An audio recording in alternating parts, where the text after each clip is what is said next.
Hello friends, this is Jyoti Verma. Today I am going to start with Philosophical Foundation of Education, जो subject है हमारा first semester BEd IP university का। और इसके अंदर हम कुछ टॉपिक्स पहले पढ़ चुके हैं, जिसके अंदर हम अपनी फर्स्ट यूनिट, सेकंड यूनिट और थर्ड यूनिट को कवर कर चुके हैं। और अब हम अपना फोर्थ यूनिट कवर कर रहे हैं, जिसके अंदर आज हमने टॉपिक लिया है, जिस टॉपिक का टाइटल है भारतीय चिंतन, बी आर अंबेडकर के शैक्षिक विचार।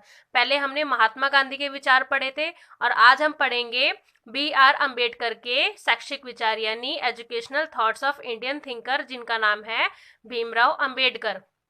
हमने महात्मा गांधी के बारे में क्या क्या चीजें पढ़ी थी कि उनका जीवन क्या था, उनके जीवन के कार्य क्या थे, उनके हिसाब से जो दर्शन है वो क्या है, उनके हिसाब से शैक्षिक दर्शन क्या है यानी एजुकेशनल फिलॉसफी क्या है, उनके हिसाब से curriculum, teacher, discipline, student, teaching methods, ये सारी चीज़ें कैसी होनी चाहिए। और यही चीज़ें आज हम भीमराव अंबेडकर जी के बारे में पढ़ेंगे कि उनके जीवन के कार्य क्या थे, या उनको न्याय का मसीहा क्यों माना जाता था, क्या क्या उनके हिसाब से दर्शन है वो उनका क्या पर्सपेक्टिव है उसको लेकर, और क्या क्या मेथड्स, क्या क्या किस किस प्रकार के स्टूडेंट, किस प्रकार के टीचर्स, किस प्रकार का डिसिप्लिन स्कूल में होना चाहिए, और बेसिकली स्कूल कैसा होना चाहिए इनके हिसाब से। तो सबसे पहले हम देखेंगे कि भीमराव अंबेडकर का जीवन और कार्य क्या था। The life and works of Bhimrao Ambedkar. तो इसके अंदर क्या है, सबसे पहले 20वीं सदी के बौद्धिस्व, भारत के लिंकन, जो भारत में लिंकन थे, और मार्टिन लूथर, अगाध ज्ञान के भंडार, अद्भुत प्रतिभा के धनी, घोर अध्यवसायी, कानून के प्रकांड विद्वान, दलितों के सामाजिक न्याय के पुरोधा, और आगे क्या है, संविधान प्रारूप समिति के अध्यक्ष और आधुनिक युग के मनु। डॉक्टर भीमराव का जन्म 14 अप्रैल 1891 में इंदौर के पास महू छावनी में हुआ। मतलब ये चीजें इनके लिए बोली गई कि 20वीं सदी में, उस समय पर ये क्या क्या थे, बौद्धिस्व थे, भारत के लिंकन और मार्टिन लूथर थे। मतलब ये सारी चीजें उनके लिए बोली गई हैं कि इन सब चीजों का एक तरीके से जो ये चीजें लिखी हैं यहाँ पर, जैसे प्रतिभा के धनी थे, और वो कानून के जो थे वो प्रकांड विद्वान थे, दलितों के सामाजिक न्याय के पुरोधा थे। तो ये चीजें उनकी क्वालिटी थी कि उनके अंदर ये चीजें थी, वो इन चीजों के लिए लड़ते थे समाज से। समाज के अंदर जो दलित लोग थे या जो लोअर कास्ट के थे, उन लोगों को न्याय दिलाने के लिए उन्होंने अपनी बात आगे रखी, सामने रखी कि उनको ये चीजें, ये राइट्स उन्हें मिलने चाहिए। तो इनका जन्म कब हुआ, भीमराव अंबेडकर का जन्म 14 अप्रैल 1891 यानी 14 अप्रैल 1891 में हुआ। कहाँ हुआ, छावनी में हुआ, इंदौर के महू छावनी में हुआ। इनका जन्म महार जाति में हुआ। महार जाति एक लोअर कास्ट होती है, उस पे इनका जन्म हुआ, जो महाराष्ट्र में अछूत समझी जाती थी। आगे इसमें अंबेडकर के 3 आदर्श थे। मतलब उनके 3 आदर्श क्या क्या थे, भगवान बुद्ध, संत कबीर और ज्योतिबा फुले। तो मतलब इन तीनों के सिद्धांतों पर वो चलते थे। वे हिंदुओं के 2 ग्रंथों रामायण महाभारत से भी अत्यधिक प्रभावित थे। मतलब रामायण का और महाभारत का इन पर एक गहरा प्रभाव पड़ा था। नेक्स्ट हम देखेंगे सामाजिक न्याय के मसीहा अंबेडकर। जो सामाजिक न्याय है उसके लिए मसीहा क्यों थे अंबेडकर। तो अंबेडकर ने कहा कि 4 वर्णों पर आधारित सामाजिक ढांचा, जो चार जो हमारे वर्ण होते हैं, जैसे कि ब्राह्मण, शूद्र, क्षत्रिय और ये वैश्य, ये चारों जो हमारे वर्ण हैं समाज से एक जो रिलेट करते हैं, वो उनको एक तरीके से उन्होंने क्या बोला था कि सामाजिक जो ढांचा बना हुआ है ये चारों वर्णों को लेकर, ये एक तरीके से गलत है। तो इनका कहना था, अंबेडकर ने कहा कि 4 वर्णों पर आधारित सामाजिक ढांचे की हिंदू योजना, जो हिंदुओं की योजना है, ये जाति व्यवस्था और अस्पृश्यता को जन्म देता है। मतलब ये क्या कहना चाह रहे थे कि जाति व्यवस्था को जन्म देता है ये। और एक तरीके से जो होता है कि मतलब लोअर कास्ट के लोग होते हैं, वो हायर कास्ट के लोगों के घर में उठना बैठना उनका नहीं होता, खाना पीना नहीं होता उनके साथ में, या फिर वो उनको छू नहीं सकते। छुआछूत का भी एक होता है कि उनके टाइम पर ज़्यादा थी ये चीज़ें। तो वही चीज़ें देखकर, क्योंकि वो खुद एक लोअर कास्ट के थे, और इन्हीं चीज़ों को देखकर उन्होंने इन चीज़ों के लिए आंदोलन किए ताकि ये जाति व्यवस्था हटे समाज से। तो इसमें आगे है, जो असमानता का एक अमानवीय रूप है। इसलिए शूद्रों की समस्याएं किसी छोटे मोटे उपचार से हल नहीं हो सकती। मतलब शूद्र जो सबसे छोटी कास्ट के हैं, उनकी समस्याएं छोटे मोटे उपचार से हल नहीं हो सकती। उनके लिए तो क्रांतिकारी सामाजिक परिवर्तन की आवश्यकता है। मतलब जब तक क्रांतिकारी कोई सामाजिक परिवर्तन नहीं होगा तब तक ये चीजें नहीं सुधरेंगी, ये समस्याएं नहीं सुधरेंगी। किसको लेकर? शूद्रों को लेकर। अंबेडकर मनुस्मृति को अन्याय की जड़ मानते हैं। जो मनुस्मृति थी, मनुस्मृति के जो रूल्स थे उनको लेकर अन्याय की जड़ मानते थे मनुस्मृति को। आगे क्या है, उनका कहना था कि मनुस्मृति से बड़ा सामाजिक अन्याय का प्रसारण ग्रंथ कोई दूसरा नहीं है। वे चाहते थे कि जाति व्यवस्था समाप्त हो जाए। तो जो अंबेडकर जी थे वो क्या चाहते थे कि जाति व्यवस्था समाप्त हो जाए। इसीलिए वो सामाजिक न्याय के मसीहा थे, क्योंकि समाज में जो लोअर कास्ट के लोग थे, जो शूद्र वगैरह थे, तो उनके लिए वो एक मसीहा थे, क्योंकि वो उनके लिए फाइट कर रहे थे उस समय समाज में कि छोटे कास्ट के लोगों को भी उनका राइट मिलना चाहिए। नेक्स्ट हम देखेंगे अंबेडकर के दार्शनिक विचार यानी philosophical ideas of Bhimrao Ambedkar. तो फिलोसॉफिकल आइडियाज क्या थे भीमराव अंबेडकर के, ये आगे हम देखेंगे। अंबेडकर के दर्शन पर महात्मा बुद्ध, संत Kabir, Jyotiba Phule, Booker T Washington और जॉन डीवी का प्रभाव दृष्टिगोचर होता है। महात्मा बुद्ध की आध्यात्मिकता और छुआछूत विरोध, संत कबीर की धार्मिक भावना, निष्पक्षता और निर्भीकता, ज्योतिबा फुले की जो आहुतियां थी उनको संगठित होने, शिक्षित होने और अत्याचार के विरुद्ध संघर्ष करने। आगे किसके बारे में? Booker T Washington. उनका क्या था कि निग्रो लोगों को शिक्षा देने और उनके लिए समानता के अधिकार की बात करने, तथा जॉन डीवी की प्रयोजनवादी यानी जो प्रैग्मेटिज्म था, प्रयोजनवादी अवधारणा ने, इन सब चीजों ने क्या किया? अंबेडकर को गहरे रूप से प्रभावित किया। मतलब जो महात्मा बुद्ध के विचार थे, जो संत कबीर के विचार थे, जो ज्योतिबा के विचार थे, ज्योतिबा फुले के, वॉशिंगटन के जो विचार थे, या जॉन डीवी के जो विचार थे, फिलॉसफी थी जो इनकी, उनको उन्होंने क्या किया? बहुत ज्यादा प्रभावित किया। अंबेडकर का दर्शन निर्बल वर्ग की पीड़ा से मुक्ति के साथ साथ उनके सर्वांगीण विकास से जुड़ा है।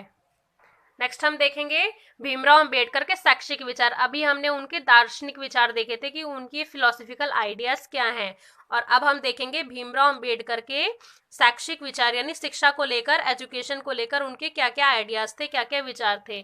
तो पहला है इसके अंदर मानववादी विचारक और दलित वर्गों के व्यक्तिक एवं सामाजिक विकास के लिए प्रतिबद्ध बाबा साहेब अंबेडकर ने भारतीय परिस्थितियों के संदर्भ में शिक्षा की आवश्यकता और महत्वता के विषय में कहा। हिंदू समाज के सबसे निम्न वर्ग से आने के कारण मैं शिक्षा के महत्व को अच्छी तरह समझता हूँ। मतलब उन्होंने क्या कहा कि भारत में जिस जगह के थे वो, वहां पर इस जात को यानी इस जाति को क्या माना जाता था? बहुत ही छोटा माना जाता था, जिस जाति के भीमराव अंबेडकर थे। तो उन्होंने क्या कहा कि उनको वो अच्छी तरह समझते हैं, यानी शिक्षा के महत्व को अच्छी तरह वो समझते हैं, क्योंकि वो खुद एक निम्न वर्ग से हैं। तो निम्न वर्ग के लोगों को भी इन चीजों का अधिकार मिलना चाहिए, यानी शिक्षा का या समानता का अधिकार मिलना चाहिए। आगे है इसके अंदर निम्न वर्ग के लोगों शिक्षा क्षेत्र में पीछे ना छोड़ना। मतलब निम्न वर्ग के लोगों को शिक्षा के संदर्भ में एक तरीके से शिक्षा के क्षेत्र में पीछे नहीं छोड़ना है उनको, उनका विचार था ये। बाबा साहेब द्वारा स्थापित जन शिक्षा समिति ने सदियों से अज्ञानता के अंधकार जो थे उसके अंदर जो घिरे हुए गरीब लोग थे उनको क्या किया? ज्ञान का प्रकाश फैलाने का अप्रति कार्य किए। मतलब जो बाबा साहेब अंबेडकर थे उन्होंने छोटी कास्ट के लोगों के लिए क्या किया? जो गरीब थे या अज्ञानता का अंधकार था वहां पे, उनके लिए उन्होंने क्या किया? एक ज्ञान का प्रकाश फैलाने की कोशिश की, अप्रतिम कार्य किया उनके लिए। नेक्स्ट है इसके अंदर शिक्षा का स्वरूप यानी nature of education. Bhimrao Ambedkar के पर्सपेक्टिव में क्या था शिक्षा का एक स्वरूप, नेचर ऑफ एजुकेशन क्या था? तो इसके अंदर फर्स्ट है शिक्षा अनिवार्यता के साथ सबको मिले। मतलब शिक्षा जो है वो सबको बराबरी से मिलनी चाहिए कि वो अनिवार्य है। सेकंड है इसके अंदर शिक्षा को समाज के हर व्यक्ति तक पहुंच के अंदर लाया जाए। शिक्षा को क्या किया जाए, समाज के हर व्यक्ति के पहुंच के अंदर लाया जाए कि हर व्यक्ति उस तक पहुंच सकता है, उसके पास इतना फाइनेंस है। थर्ड है इसके अंदर शिक्षा सामाजिक दक्षता का विकास करती है। शिक्षा क्या करती है, सामाजिक दक्षता का विकास करती है, उसका डेवलपमेंट करती है। फोर्थ है इसके अंदर शिक्षा मानव का मानवीयकरण करती है। शिक्षा क्या करती है, मानव का मानवीयकरण करती है। फिफ्थ है इसके अंदर शिक्षा व्यक्ति को पार्श्विक प्रवृत्तियों से हटाकर उसे विनम्र सदाचारी बनाती है। सिक्स्थ है इसके अंदर शिक्षा अनुशासित करने की कला का सिद्धांत करती है। अनुशासित करने की कला यानी वो एक डिसिप्लिन को बनाने में उसका एक इसका सिद्धांत है शिक्षा का। सेवंथ है इसके अंदर शिक्षा द्वारा राष्ट्र की एकता और अखंडता को दृढ़ किया जाए। मतलब शिक्षा जो है वो राष्ट्र को एक यूनिटी में ला सकती है और अखंडता को दृढ़ किया जा सकता है इससे। नेक्स्ट है इसके अंदर 8 जिसमें है शिक्षा के द्वारा व्यक्तियों में नागरिक सामाजिक राजनीतिक जागरूकता पैदा करती है। 9th पॉइंट है हमारे इसके अंदर शिक्षा इतनी सस्ती हो कि गरीब से गरीब व्यक्ति भी उसे प्राप्त करे, यानी शिक्षा इतनी सस्ती होनी चाहिए कि गरीब से गरीब व्यक्ति भी उसे प्राप्त कर सके, उसके अंदर इतनी क्षमता हो। And 10th and last point है इसका शिक्षा अवरोध और पिछड़ेपन को समाप्त करने में महत्वपूर्ण भूमिका निभाती है। शिक्षा क्या करती है, अवरोध और पिछड़ेपन को समाप्त करने में एक महत्वपूर्ण भूमिका निभाती है। फ्रेंड्स आगे हम देखेंगे शिक्षा के उद्देश्य भीमराव अंबेडकर कॉलेज के भीमराव अंबेडकर जो थे उनके हिसाब से क्या थे। तो इसमें हमारा फर्स्ट है एम ऑफ एजुकेशन में चारित्रिक विकास करना, यानी चरित्र का एक तरीके से डेवलपमेंट करना, कैरेक्टर डेवलपमेंट होना चाहिए। सेकंड है इसके अंदर स्वतंत्रता यानी इंडिपेंडेंस, समानता यानी इक्वालिटी, न्याय यानी जस्टिस और बंधुत्व के मूल्यों में आस्था जगाना शिक्षा का एक उद्देश्य है। थर्ड है इसके अंदर मानवीय गुणों एवं मूल्यों का विकास करना, कि मानवीय गुण जो उनकी क्वालिटीज होती हैं और उनके मॉरल्स होते हैं उनको डेवलप करना। इसके अंदर नेक्स्ट है हमारा फोर्थ जिसके अंदर है समाज में विकासात्मक परिवर्तन लाना, मतलब डेवलपमेंट लाना, डेवलपमेंटल चेंजेस लाना। फिफ्थ है इसके अंदर शिक्षा को व्यवसाय व तकनीकी से जोड़ना, यानी एक तरीके से ट्रेड से जोड़ना, वोकेशन से जोड़ना और टेक्नोलॉजी से जोड़ना। सिक्स्थ है इसके अंदर हमारा धर्म में समाहित पाखंड, अंधविश्वास और रोजगार परक बनाना, यानी इसके अंदर पाखंड और अंधविश्वास को हमें छोड़ना है। सेवेंथ है सामाजिक दायित्व की भावना का विकास करना, मतलब समाज के लिए हमारे जो दायित्व हैं उनकी भावना का विकास करना, उनका डेवलप करना। एंड 8th है इसके अंदर हमारा राष्ट्रीय भावना का विकास करना, मतलब नेशन से रिलेटेड जो भावना है हमारी उसका विकास करना, उसका डेवलप करना। तो ये थे हमारे शिक्षा के उद्देश्य यानी एम ऑफ एजुकेशन। नेक्स्ट हम देखेंगे इसके अंदर भीमराव अंबेडकर के हिसाब से कि पाठ्यक्रम या करिकुलम हमारा कैसा होना चाहिए, उनका शैक्षिक दर्शन में पाठ्यक्रम का क्या पर्सपेक्टिव है। इसके अंदर फर्स्ट है हमारा पाठ्यक्रम में पठन, लेखन, गणना, हस्तकार्य। पठन मतलब पढ़ना, लिखना, राइटिंग, गणना, हस्तकार्य और चित्रकला, इन सब का समावेश होना चाहिए। सेकंड है इसके अंदर पाठ्यक्रम क्रिया प्रधान होना चाहिए, मतलब एक्टिविटी सेंटर्ड, क्योंकि एक्टिविटीज करने से क्या होता है, बच्चों को प्रैक्टिकली उस चीज का अनुभव होता है, एक्सपीरियंस होता है। थर्ड है इसके अंदर पाठ्यक्रम में नैतिक शिक्षा की अनिवार्यता होनी चाहिए, मतलब मॉरल एजुकेशन होनी चाहिए, नैतिक शिक्षा होनी चाहिए। फोर्थ है इसके अंदर हमारा पाठ्यक्रम में विद्यार्थियों को बनाने वाले विषयों और क्रियाओं को सम्मानित किया जाना चाहिए, मतलब पाठ्यक्रम में विद्यार्थियों के जो बनाने वाले विषय हैं और उनकी जो क्रियाएं हैं उनको क्या होना चाहिए, सम्मानित किया जाना चाहिए उनकी क्रियाओं को। फिफ्थ है इसके अंदर पाठ्यक्रम में बालिकाओं के लिए गृह विज्ञान को अनिवार्य बनाना चाहिए, यानी होम साइंस जो है उसको अनिवार्य बनाना चाहिए, कंपलसरी सब्जेक्ट होना चाहिए एक है। और सिक्स्थ है इसके अंदर हमारा पाठ्यक्रम में व्यवसायिक शिक्षा को प्रमुखता देनी चाहिए, मतलब जो वोकेशनल एजुकेशन है उसको भी एक इम्पॉर्टेंट हिस्सा देना चाहिए, इम्पॉर्टेंट पार्ट इसका एक शिक्षा का होना चाहिए। तो फ्रेंड्स ये देखे हमने कि करिकुलम हमारा कैसा होना चाहिए भीमराव अंबेडकर के हिसाब से, उनका जो शैक्षिक विचार है एक। नेक्स्ट हम देखेंगे कि शिक्षा की विधियां भीमराव अंबेडकर के हिसाब से क्या होनी चाहिए, मेथड्स ऑफ टीचिंग क्या होनी चाहिए। फर्स्ट है इसके अंदर व्याख्यान के उदाहरण, मतलब व्याख्या करके और उदाहरण देकर पढ़ाना बच्चों को। सेकंड है इसके अंदर शिक्षा में निरीक्षण होना चाहिए, शिक्षा में निरीक्षण मतलब इंस्ट्रक्शंस होने चाहिए इसके अंदर। थर्ड है इसके अंदर क्रिया विधि, मतलब एक्टिविटी मेथड होना चाहिए। फोर्थ है इसके अंदर प्रयोग विधि यानी प्रैक्टिकल मेथड होना चाहिए। 5th है इसके अंदर निरीक्षण प्रयोग प्रशिक्षण, मतलब निरीक्षण भी होना चाहिए, प्रयोग भी होना चाहिए और प्रशिक्षण भी होना चाहिए, यानी एक तरीके से इंस्ट्रक्शंस भी होने चाहिए उसके अंदर, प्रैक्टिकल्स भी होने चाहिए और परीक्षण भी होना चाहिए इन सब किसी भी टॉपिक का, किसी भी टॉपिक से रिलेटेड। 6th है इसके अंदर शिक्षण में स्वानुभव विधि जो होती है वो होनी चाहिए। 7th है इसके अंदर मौखिक परीक्षा होनी चाहिए, यानी ओरल एग्जामिनेशन होना चाहिए। और 8th है इसमें लिखित परीक्षण भी इसमें होना चाहिए। तो ये थी हमारी कुछ विधियां जो भीमराव अंबेडकर कॉलेज के भीमराव अंबेडकर के हिसाब से शिक्षा में या किसी भी स्कूल में यूज होनी चाहिए। नेक्स्ट है इसके अंदर गुरु शिष्य संबंध कैसा होना चाहिए, यानी टीचर और प्यूपल का रिलेशनशिप कैसा होना चाहिए उनके हिसाब से। तो बाबा साहेब को अपने विद्यार्थी जीवन में कुछ शिक्षकों के व्यवहार ने दुखी किया था। मतलब उस समय क्या हुआ था, जब वो पढ़ते थे उनके किसी शिक्षक के व्यवहार ने उनको बहुत दुखी किया था। जब वे एलिफिंस्टन कॉलेज मुंबई में हाई स्कूल में पढ़ रहे थे तब क्या हुआ था, तब उनके साथ शिक्षकों का व्यवहार उचित नहीं था। मतलब उनके साथ कुछ ऐसा हुआ था जिसका प्रभाव उन पर बहुत पड़ा और वो दुखी हुए उस समय पर। उन्होंने कहा कि गुरु और शिष्य शिक्षा के दो आधार हैं, इसीलिए उनके बीच सौहार्दपूर्ण पुत्र और पिता का संबंध होना चाहिए और उसके हिसाब से ही शिक्षा में अपेक्षित विकास संभव हो सकेगा। तो उन्होंने गुरु और शिक्षा के संबंध में ये बताया कि एक जो रिलेशन होता है या तो फ्रेंडली रिलेशन हो उन लोगों का, यानी शिक्षक का और विद्यार्थी का, ताकि वो हर चीज अपने शिक्षक से यानी टीचर से शेयर कर सके, या फिर एक पिता और पुत्र की तरह उनका व्यवहार हो आपस में। नेक्स्ट हम देखेंगे उच्च शिक्षा यानी हायर एजुकेशन भीमराव जी के हिसाब से कैसी होनी चाहिए। तो इसके अंदर है उच्च शिक्षा के महत्व को स्पष्ट करते हुए कहा कि उच्च शिक्षा से व्यक्ति में जो चिंतन होता है, चिंतन शक्ति का विकास होता है, यानी उच्च शिक्षा से जो व्यक्ति का चिंतन होता है उसका और ज्यादा विकास होता है। तार्किक शक्ति का जन्म होता है, मतलब लॉजिकल सोचने के लिए उनके पास एक लॉजिकल पावर होती है कि वो किसी भी बात को, किसी भी चीज को लॉजिकली बता सकते हैं या उसका एक अर्थ निकाल सकते हैं। आगे क्या है, विवेकशीलता जो है वो पैदा होती है, विवेक आता है उनके अंदर। नेक्स्ट है निर्णय क्षमता विकसित होती है, मतलब निर्णय लेने की क्षमता उनकी विकसित होती है अगर वो हायर एजुकेशन में जाते हैं।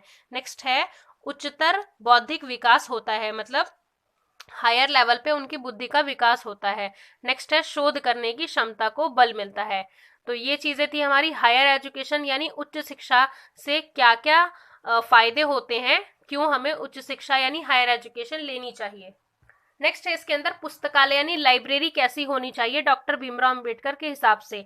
तो डॉक्टर भीमराव अंबेडकर विद्वान थे, मतलब वो क्या थे उस समय पे, विद्वान थे, चिंतक थे, अध्ययनशील थे, इसीलिए वे अच्छे साहित्य को शिक्षक और विद्यार्थी का परम मित्र मानते थे। मतलब बुक्स जो हैं या जो अच्छे साहित्य हैं वो क्या है, विद्यार्थी का या शिक्षक के परम मित्र हैं।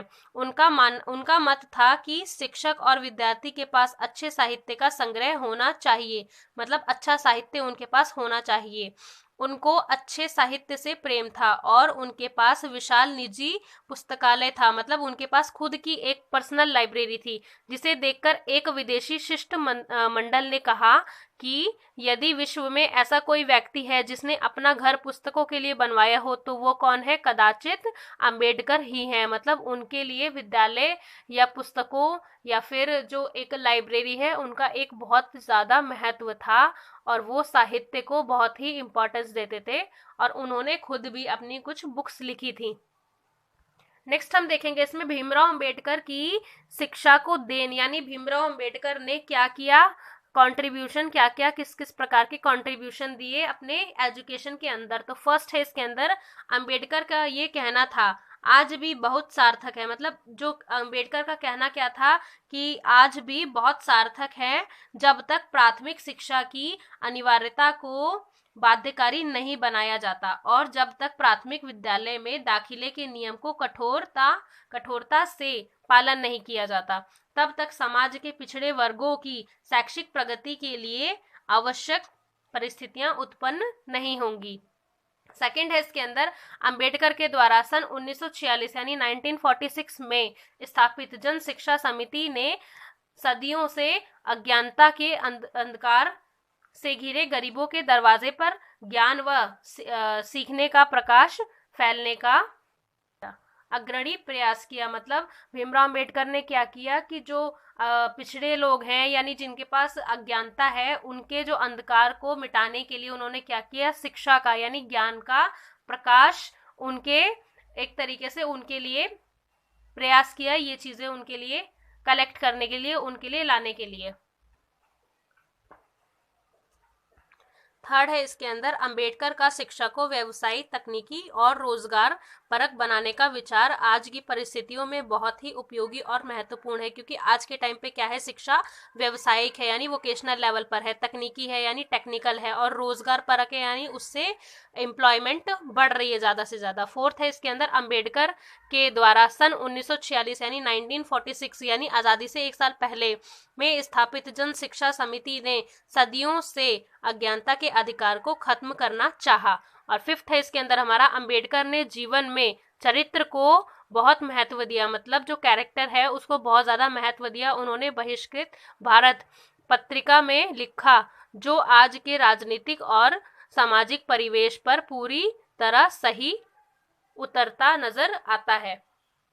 तो ये कुछ पॉइंट्स हमने देखे भीमराव अंबेडकर के, और इसका टाइटल था हमारा भारतीय चिंतन बी आर अम्बेडकर के शैक्षिक विचार यानी educational thought of Indian thinker B R Ambedkar. तो इनके हमने जीवन के कार्य देखे और वो किस तरह मसीहा थे अम्बेडकर सामाजिक न्याय के, और हमने इनके पर्सपेक्टिव देखे एजुकेशन को लेके, करिकुलम को लेके, डिसिप्लिन को लेके, इन सब चीज़ों को लेके।